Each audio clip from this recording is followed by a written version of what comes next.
What is artificial intelligence? That a lot of you have been thinking for a while. So here's a little example and an easy way to explain it.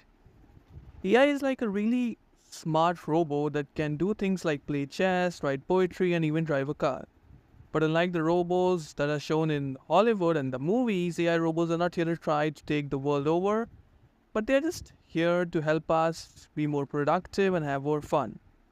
For example, if you know of a company like Tesla, which is run by someone like Elon, they are using self-driving cars where you can actually get in a car and the car would take you to the destination without you even touching any part of the car. Like, how cool is that? You just need to sit there and enjoy the ride, and AI will literally do everything. So here's a little one more easy example for you to think about AI.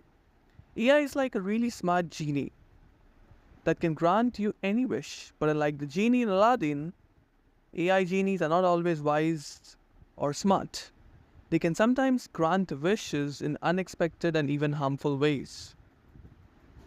For example, one AI genie might grant you a wish for world peace, but instead of achieving world peace, the genie might accidentally start a war.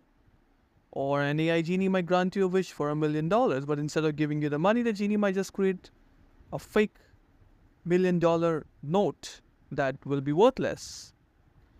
As human beings, it is our duty to see that we use AI in the most effective way, not only for ourselves, but also for the community, for the people around us.